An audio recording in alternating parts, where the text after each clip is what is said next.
De nouveau, de retour à l'émission Atmosphère, intervention chirurgicale électorale. Nous sommes justement du côté, non pas de la Sablière, mais dans un quartier sous-intégré, avec pour inviter Bomengom. Et tout à l'heure, là, Bomengom était également en train de nous donner un certain nombre de pistes de solutions pour pouvoir améliorer le rendement de la caisse CAB. Hein, faire en sorte que cette institution-là soit un véritable levier de croissance économique pour pouvoir accompagner le prince Béton dans sa politique justement de développement économique de notre pays. Monsieur Bomengom, vous avez une fois de plus également la primeur justement de l'exclusivité de cette émission Atmosphère, intervention chirurgicale.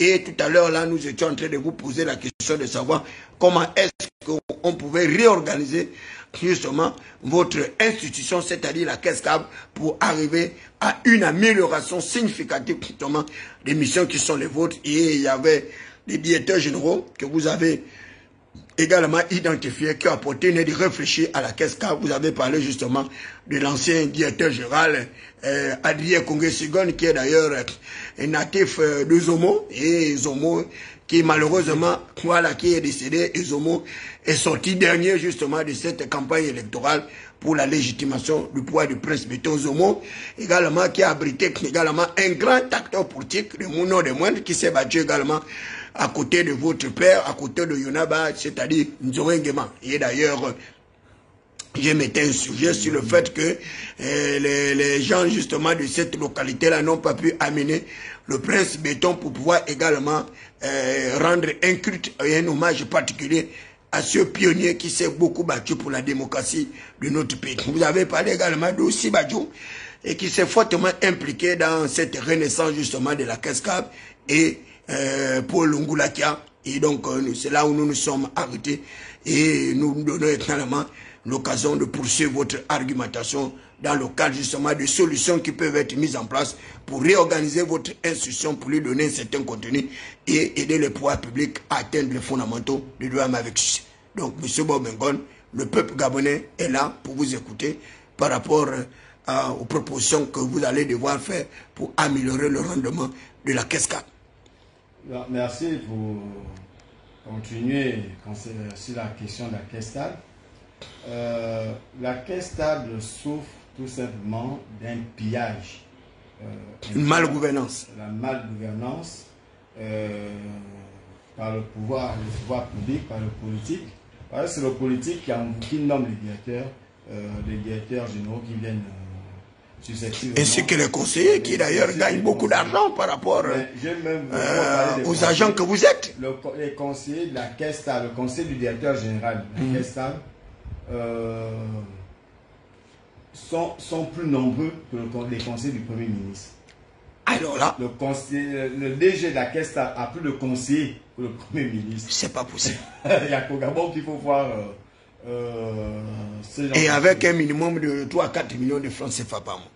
Ben, ils sont dans les 4 millions. Ils sont dans les 4 millions véhiculés.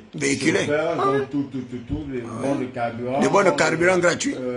Bons de gaz. Ils ont tout pour eux, rien pour les autres. Mais entre-temps, les agents lambda n'ont rien, même le reclassement, ils le font par la caisse. Ils le font le jour. À géométrie variable. Voilà, ils le font à la tête du client. Tout à fait. Donc, voilà. Et même la formation également, qui ne tiennent même pas compte que les agents, il faut justement les envoyer en recyclage, il faut les former, il faut qu'ils changent de catégorie, etc. Tout ce que j'ai gagné c'est incroyable. Tout ce que j'ai gagné à la caisse, c'est à part des procès. Le dernier procès où j'ai amené la caisse devant le tribunal, ça m'a rapporté 35 millions. Là, je suis encore en train de ramener la caisse. 35 millions de francs CFA. 35 millions de francs CFA. Et là, je ramène encore la caisse stable devant les tribunaux. D'abord, la caisse stable. Mais vous ne courez pas le risque de perdre le procès, M. Bomengom? Non. La caisse stable, c'est quand même une structure avec de l'argent, avec des avocats, avec quand même. Ils ont perdu le premier procès, ils avaient des avocats. Donc, ils vont encore perdre le deuxième procès. Lorsque vous venez dire. Sacré Bomengom. Lorsque vous venez devant. Vous envoyez un huissier de justice pour faire des sommations. Et que vous dites que j'étais chef de mission. Une sommation interpellative en plus. Vous dites que j'étais chef de mission, alors que le chef de mission doit figurer dans l'ordre de mission, qui n'est pas avéré. Et que vous dites que j'ai été interpellé par mon chef hiérarchique. Il n'y a aucun document qui l'atteste, aucun document administratif. Parce que il fallait qu'on m'envoie un document qui atteste qu'on m'a demandé de ramener le matériel. Alors moi j'ai apporté toutes les preuves que j'ai des matériels. Mais peut-être qu'il vous a appelé par voie téléphonique, monsieur. Non, l'administration elle est écrite, elle n'est pas verbale. Nous sommes dans l'administration. C'est pour cette raison que j'ai dit, quand vous amenez vos... Mais est-ce que vous avez remis le matériel, monsieur Bobongo? Mais par voie d'huissier, et la caisse doit au reparateur pour des 400 000 francs qui ne veulent pas payer. Et comme c'est moi qui ai déposé le matériel en leur demande, j'ai changé de payer. Mais 400 000, c'est une somme dérisoire pour la caisse CAB. Ils sont méprisants. C'est quoi cette histoire? Ils sont méprisants. Ils ont le pouvoir parce qu'ils sont Nongoni, ils ont le pouvoir. Est-ce que ce n'est pas une tentative également de vous museler? Parce qu'on vous considère comme une grande gueule au niveau de la caisse CAB. Ils vont museler. Comme un non-aligné d'ailleurs. Mais je n'ai jamais été aligné avec quelqu'un. Hein. Je n'ai jamais été aligné avec quelqu'un. Je peux défendre le prince comme je peux le critiquer demain. Je ne suis pas aligné. Je ne suis pas assujetti à quelqu'un. J'ai dit que quand il faut faire les choses dans les normes, c'est tout. Vous commettez des erreurs, je les saisis et puis je demande réparation. Voilà. Et là, il me donne une opportunité de me faire encore des sous et surtout que j'ai un véhicule qui est au garage. Cet argent que l'État sont encore tenu de me payer, ça va me permettre d'achever un certain nombre de choses. Mais donc vous croyez à l'état de droit? Ce n'est pas que je crois à l'état de droit. Mais puisque vous avez pu gagner le premier procès à hauteur de 35 millions de francs. Ce n'est pas le fait de gagner un procès qu'on est dans un état de droit. Mais attendez, moi j'ai plein de procès en cours. Tout à l'heure, là, nous avons dénoncé. Vous avez un procès en cours. Il n'est pas encore terminé. Non, mais écoutez. Non, l'état de droit, ce n'est pas parce que tu gagnes un procès qui veut dire qu'on est dans un état de droit. Non. Quand on dit on n'est pas... Mais il y a des gens qui n'arrivent même pas au procès, qui sont là-bas injustement incarcérés. D'autres, j'ai vu lorsque Brice Lakou-Chalanga est sorti de prison, il m'avait fait cette exclusivité d'être reçu dans sa résidence. Mais il m'a expliqué des choses terribles. Il m'a même dit que le plus grand nombre de personnages carcérales là-bas, c'est ont déjà purgé leur peine. Mais malheureusement, on ne sait pas quelle est la procédure qui bloque pour que ces gens-là ne sortent pas de prison. Bon, je vais vous expliquer une chose. Lorsqu'on vous place sous mandat de dépôt, que ça soit par le procureur, parce que le procureur il a un mandat administratif. Son mandat de dépôt, il est administratif. Ça veut dire quoi? Ça veut dire que il ne doit pas excéder les 1 mois. S'il fait 1 mois, 1 jour, c'est une libération de fait. Ah d'accord. Ah ça c'est important de le savoir. Alors, maintenant, le juge d'instruction, parce que le juge d'instruction, il a les 4 mandats. Le procureur, il a que le mandat de dépôt. D'accord. C'est le juge d'instruction qui a les 4 mandats. Le mandat de dépôt du juge d'instruction, il est judiciaire. C'est pour cette raison qu'on peut l'attaquer. L'attaquer, c'est-à-dire on peut faire appel à la décision du juge d'instruction. Oui, mais monsieur Bomigo, mais qu'est-ce qui peut justifier la récurrence justement de la prise de mandat de dépôt par le procureur? Est-ce que le procureur est un juge pour envoyer les gens en prison? À la limite, on comprendrait le juge d'instruction, parce que dès lors qu'il y a le principe de la présomption d'innocence, pourquoi est-ce que le procureur vous enverrait en prison sans que vous ayez été jugé, sans que vous ayez fait l'objet justement d'une condamnation par un tribunal compétent chargé de juge? Et d'abord, je voudrais vous rappeler également le code de procédure pénale, qui est clair. Ce code dit quoi? Que les forces de défense et de sécurité sont sous l'autorité du procureur de la République. Ils reçoivent les plaintes et les dénonciations et placent ces personnes devant les tribunaux compétents chargés de les juger. Oui, les officiers chargés de les juger. Or, le procureur n'est pas juge. Il a à la limite maître de la procédure judiciaire. Qu'est-ce qui le commande à prendre le mandat de dépôt pour envoyer les gens en prison? Ce sont ces prérogatives. Oui. C'est-à-dire que vous avez plusieurs façons de pouvoir porter plainte. Vous avez la possibilité de porter plainte soit dans un commissariat, tout à fait, soit dans une brigade. Et les citations directes. Permettez-moi, je vous donne les étapes d'une procédure. Quand c'est pénal, vous avez, parce qu'il n'est là que pour les affaires pénales, il n'est pas là pour les affaires civiles. Vous pouvez porter plainte soit dans un commissariat, soit dans une brigade. Si vous constatez que la brigade ne veut pas s'occuper de votre affaire, il y a un laxisme, vous pouvez saisir le procureur de la République.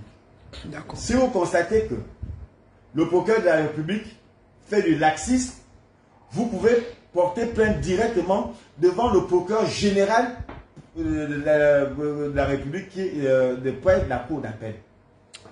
Maintenant, la cinquième possibilité, vous pouvez faire une citation directe, c'est-à-dire la comparaison directe. Mais la citation directe passe toujours par le procureur. Toujours par le procureur. Absolument. Maintenant, la sixième possibilité, vous pouvez porter plainte avec constitution de partie civile. Ça veut dire que vous partez voir directement le juge d'instruction, vous déposez une plainte là-bas. Maintenant, la septième possibilité de porter plainte, vous pouvez porter plainte devant le ministre de la Justice qui va sommer au procureur de la République de porter plainte, de saisir la plainte.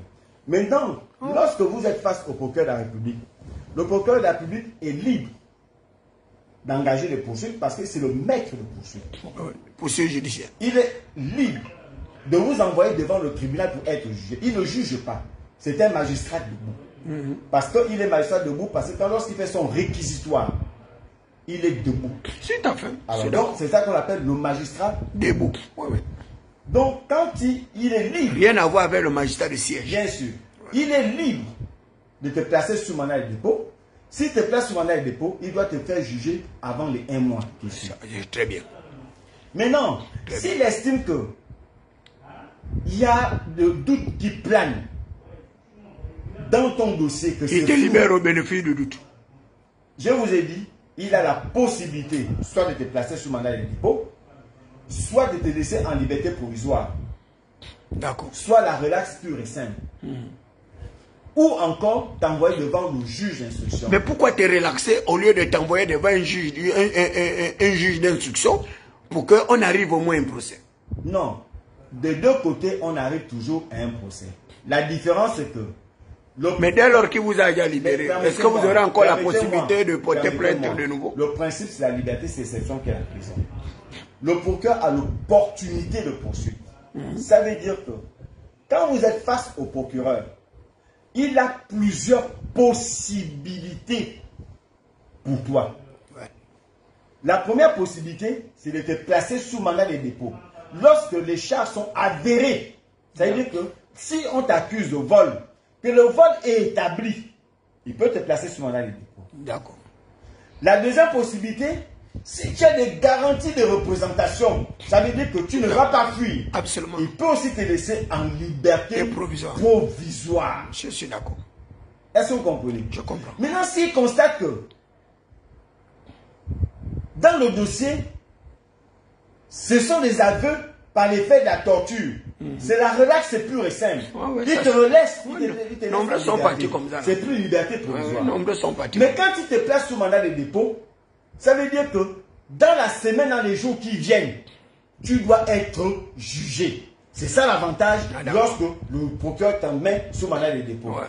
Maintenant, s'il constate qu'il y a un flou et que ça demande plus de lumière, il envoie devant le juge d'instruction. D'accord. Pour aller en profondeur. Voilà, aller en profondeur, voilà. Maintenant, quand le juge d'instruction te reçoit, le juge d'instruction peut aussi, il a aussi la liberté de t'envoyer en prison, de te laisser en liberté provisoire, etc., etc. Très bien. Donc, c'est la différence qui se trouve. Mais les deux peuvent t'envoyer en prison. Mais sauf que quand le procureur, lui, t'envoie en prison, dans les jours qui suivent, tu vas être jugé. C'est ce qu'on appelle le flagrant délit. Très bien. Dépasser les 1 mois. Si c'est le procureur qui t'a envoyé en prison, tu as une liberté de fait. Alors là, c'est très bien ça. Est-ce que vous comprenez? Maintenant, le juge d'instruction, lui, il a les 4 mandats. Il a le mandat d'arrêt. Il a le mandat de dépôt. Il a le mandat d'amener. Le mandat d'amener, oui. Il a le mandat de comparution. Donc, il a les 4 mandats avec lui. Mandat de comparution, oui. Donc, il a les 4 mandats avec lui. Donc, c'est-à-dire que si le juge d'instruction te convoque, tu dis tu ne viens pas. En ce moment, il délivre un mandat d'amener. Ça veut dire qu'on va te prendre de force pour t'amener devant lui. Est-ce que la procédure au Pianga est arrivée jusqu'à ce niveau-là? Par exemple. Tu as d'abord porté plainte. C'est la question qu'on se pose. On le traite de fugitif. Si le procureur s'auto-saisit, quels sont les éléments qui le permettent de s'auto-saisir?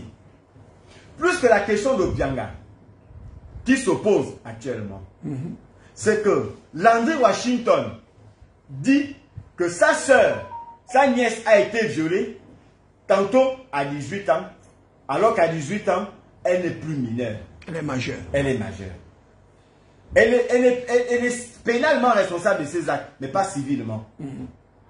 Donc, il n'y a plus viol. Maintenant, on parle de viol des mineurs. On n'a pas parlé qu'elle avait 18 ans. Tantôt, il dit 14 ans. On dit qu'elle avait mais moins de quand 18 on fait des calculs entre l'âge de l'acte posé et l'âge qu'a cette fille aujourd'hui, ça veut dire que l'acte s'est passé dans les 20 ans. Donc, finalement, de quoi parle-t-on? Mais la fille déjà, même à moins de 18 ans, la fille dit qu'elle n'a jamais été violée. En matière de Monsieur Borongo, la fille dit qu'elle n'a jamais été violée. Non, avant d'en arriver là, en matière criminelle, la prescription... Mais tout à l'heure... Ah d'accord, 20 ans.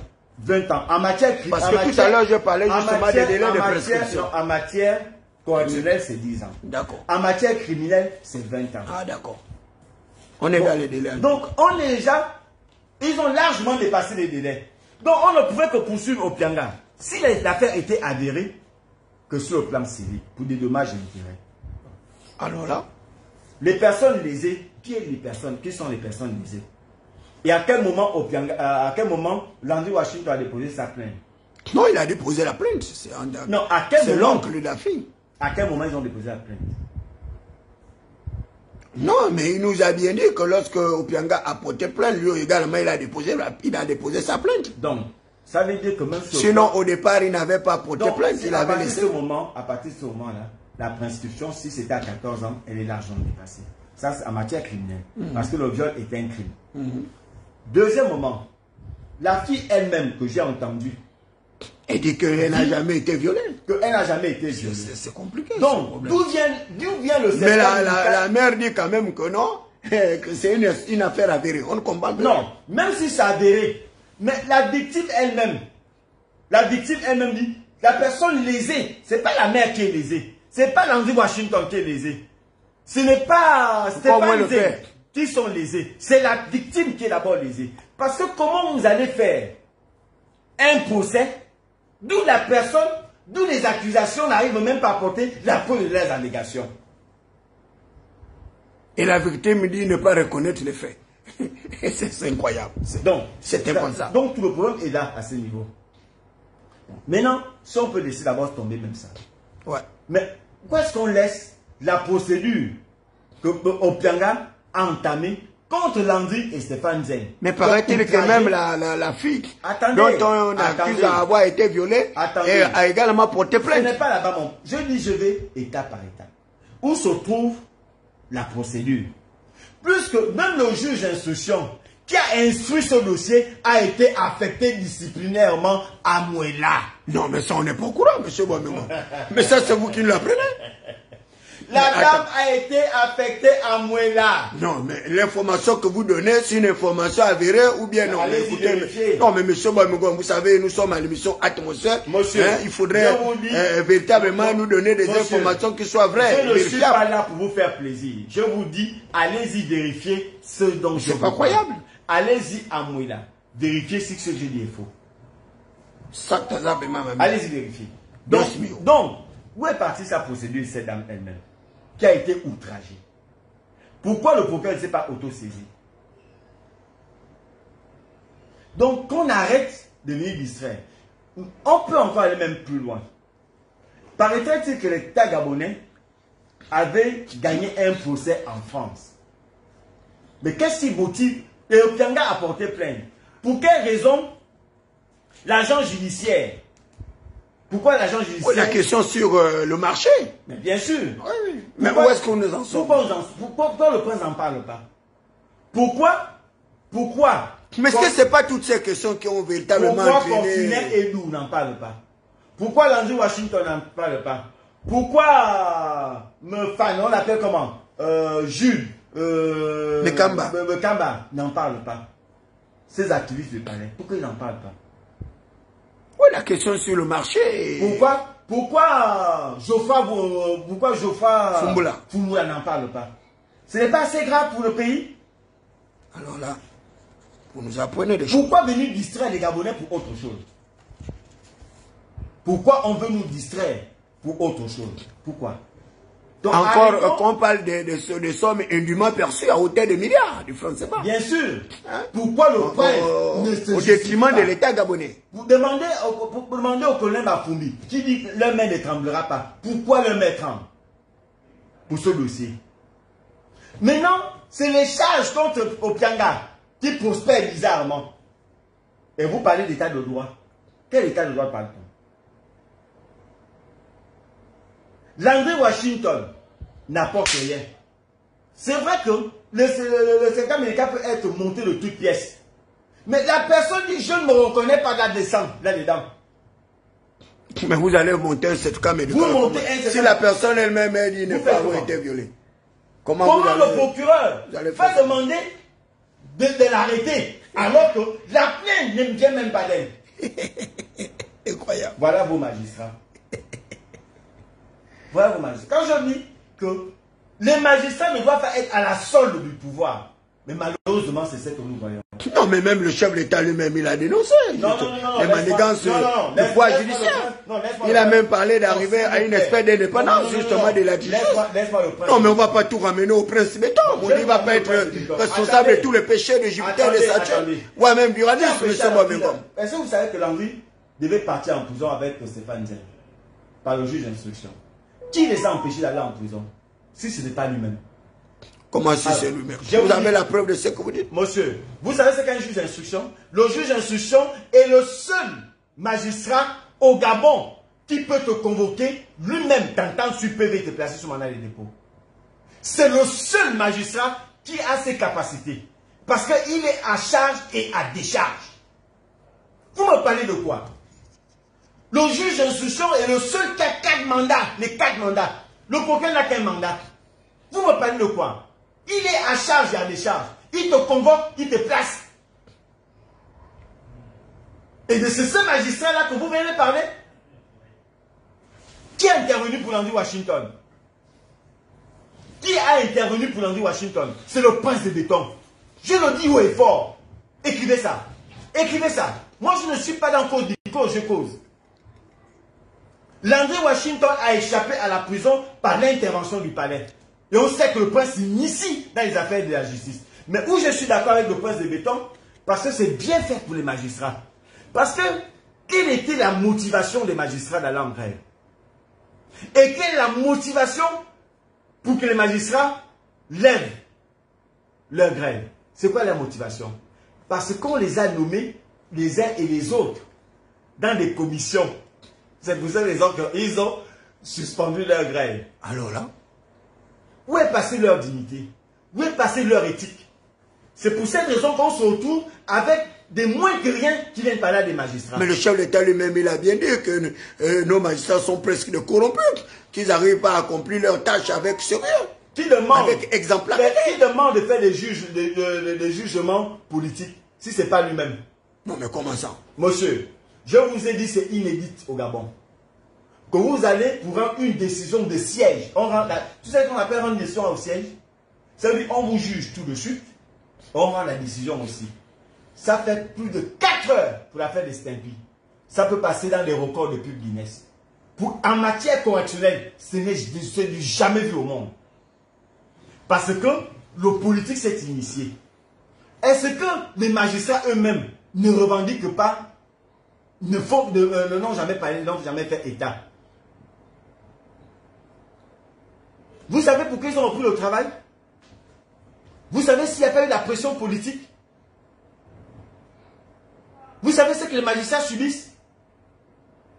Mais vous-même, vous subissez la pression politique. Est-ce que ça pour autant changer vos aspirations?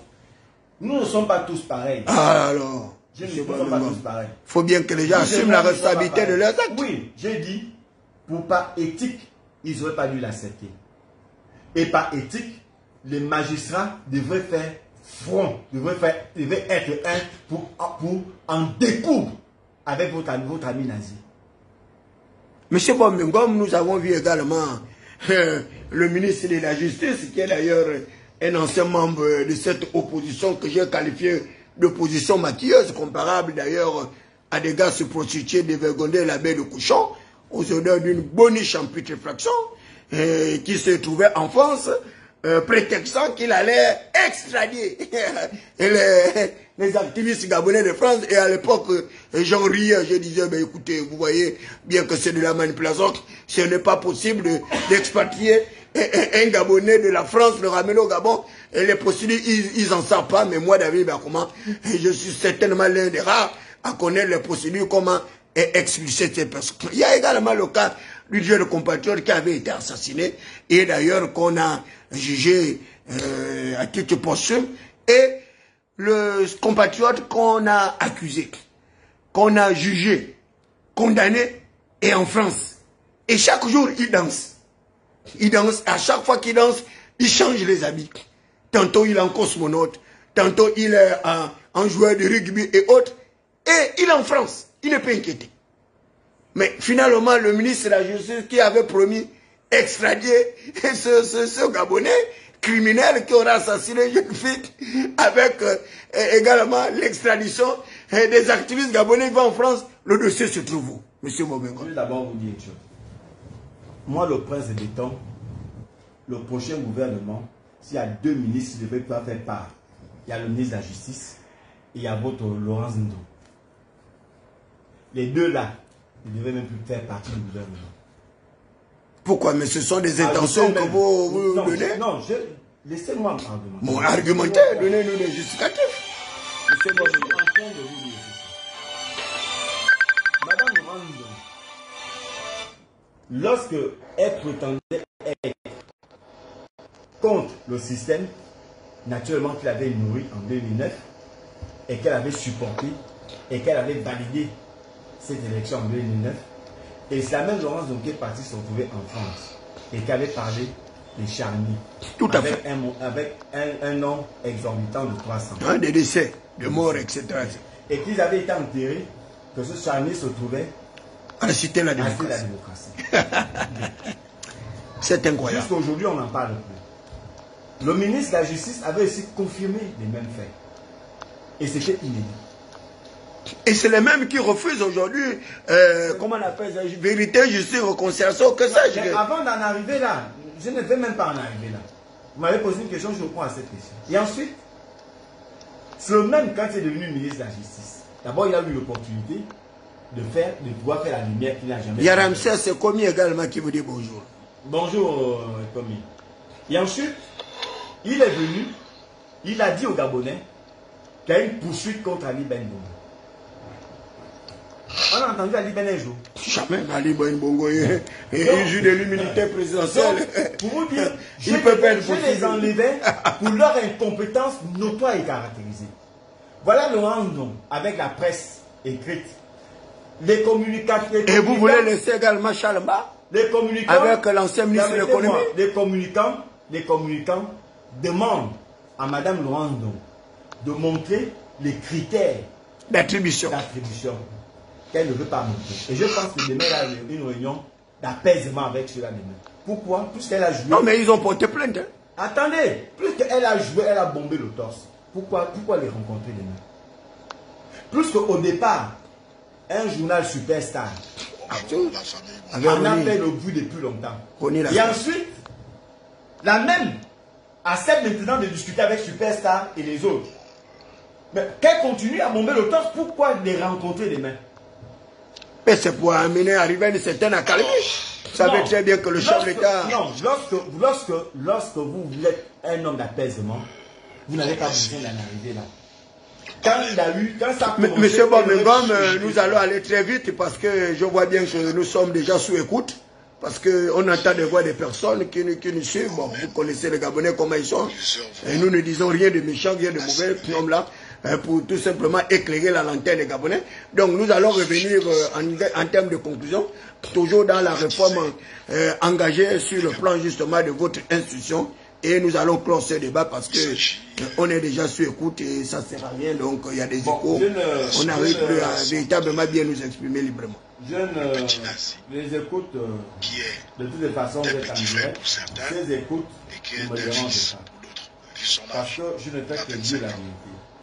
Ce que je peux par contre vous dire, ce n'est pas venir conclure sur la Kessa. Parce que la Kessa ne représente rien pour le Gabon.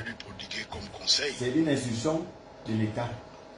Enfin, que je vais encore. Ce que je dis au Prince de Béton et aux activistes des palais, en ce qui concerne Nazi, c'est que si vous manquez de sujet, vous avez M. Michel Ikuma. C'est un petit à moi. Une injustice dans son propre pays par un État voisin à tous les pays.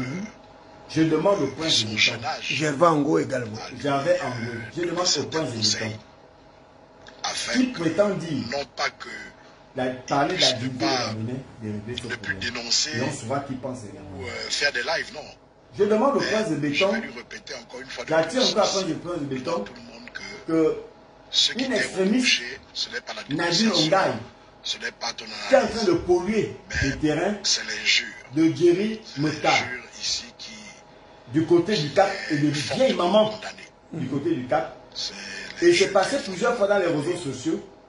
Et comme elle a, et j'ai reçu cette dame ici qui a des faux papiers. Et je vais vous dire que David, le fait le plus grave, c'est que un mandat d'exécution du procureur ne se donne qu'à des officiers de police judiciaire à l'unité qui est chargée de mettre en exécution ce mandat. Comment se retrouve Madame Nadine avec ce document? Dénonçable. Ça dit, il y a une connivence entre le procureur et cette dame. Il y avait une connivence. Tu as choisi de soutenir.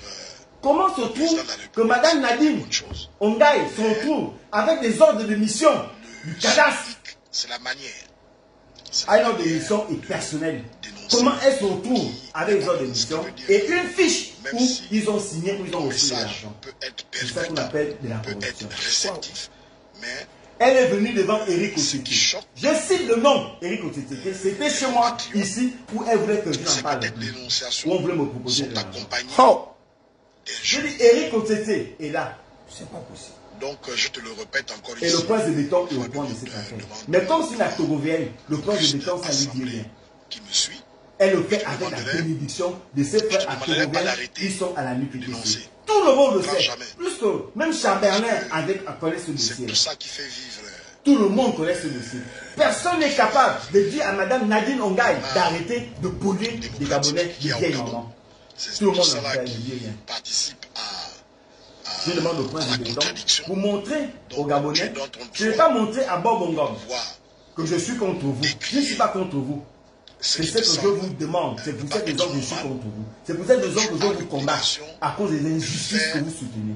Monsieur Bob Ngom, en termes de conclusion, qu'est-ce que vous prédisez pour les 7 années à venir avec le Prince Béton comme président du chef de l'État? Je vous demande en même temps. Non, mais je vous dis que nous sommes sous écoute. Je m'en fous que nous sommes sous écoute. Oui, mais notre débat est assuré. Je vous demande de faire le relais de ce que je suis en train de dire. Parce que ce sont des compatriotes. Vous avez une dame Estelle, une fille, une dame. Elle vit difficilement. Elle demande une seule chose, qu'elle soit dédommagée, elle veut aller vivre en exil. Mais qui a cassé sa maison, c'est un gars d'Agir, capitaine. Je n'ai pas voulu citer son nom jusqu'aujourd'hui, pour le respect de sa personne. Il a cassé au nom du palais, alors que ce n'est pas le palais qui a demandé. Nous consacrerons une émission. Et je demande, et je peux donner le numéro de téléphone de ces personnes. Vous allez vérifier ce que ce que je suis en train de dire est faux.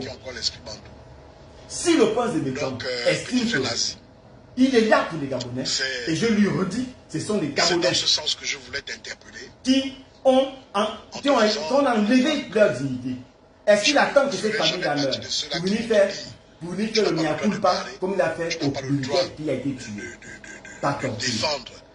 Celui que tu estimes être. Pour ceux que vous me posez la question, pour ce qui concerne le septennat du Prince de Béton, ce que je peux vous dire par rapport à ça, c'est que je ne souhaite pas qu'il échoue, mais il va échouer.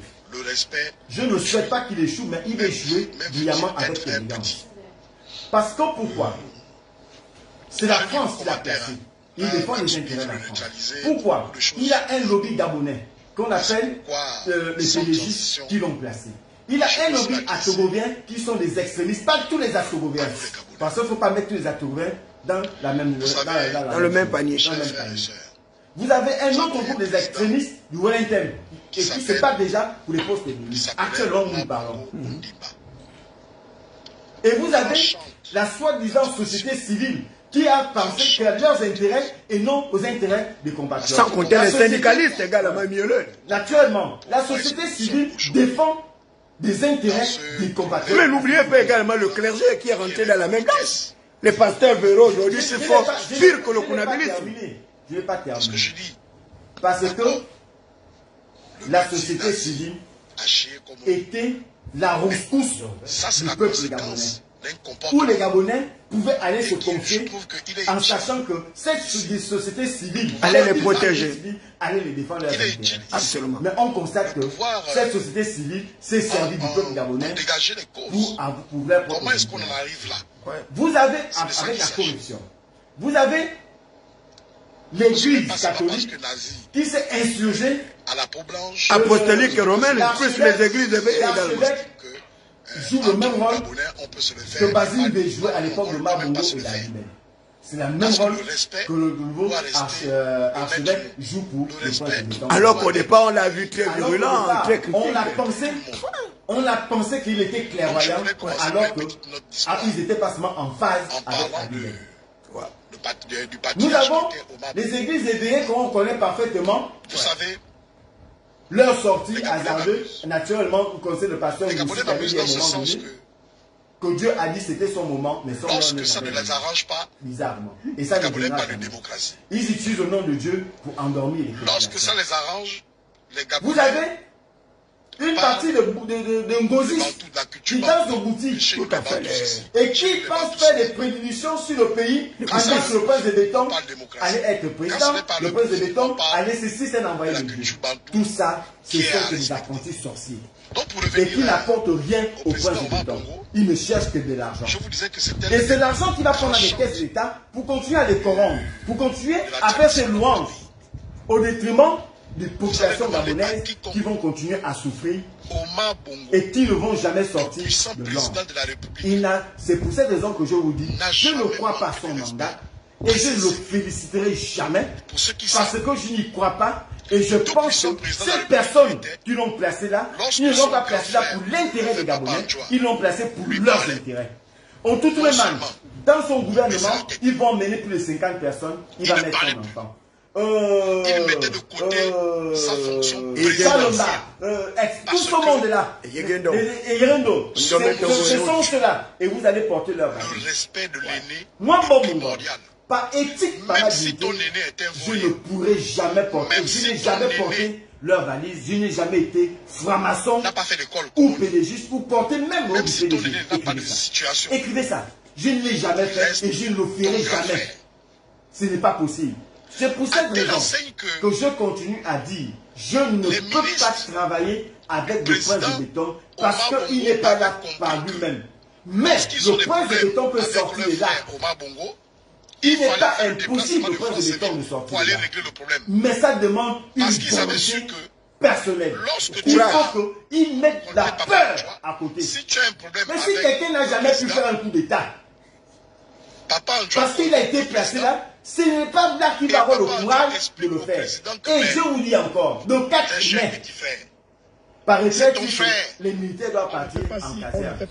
Vous allez demander à celui qui avait 7 millions ou 10 millions par mois à la mairie de l'hôtel de ville, que ce soit ceux qui sont qui avait fait de ça son buffet, on fait le déplacement, de quitter 5 millions par semaine et partir directement 7 millions par mois. Et partir directement à la retraite, parce quelle caserne? À la retraite parce qu'il était parce qu'ils étaient retraités. Et vous pensez qu'ils vont l'accepter? Vous pensez que les chefs d'état-major, quand il va vouloir les enlever, ils seront d'accord que lui va rester à manger seul avec ses amis et ils vont partir à la maison, ils vont les accepter?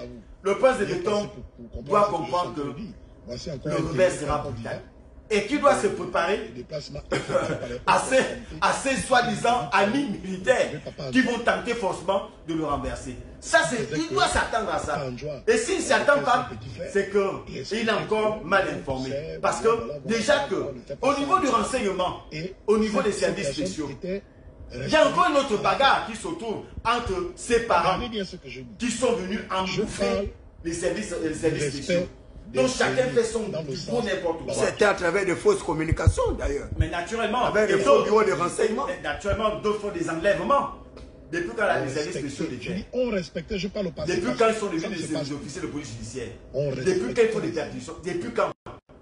Qui leur a donné ce mandat? Dans le code de procédure pénale, qu'on donne la disposition qui leur donne la qualité d'officier de police judiciaire. Qui leur a donné cette qualité?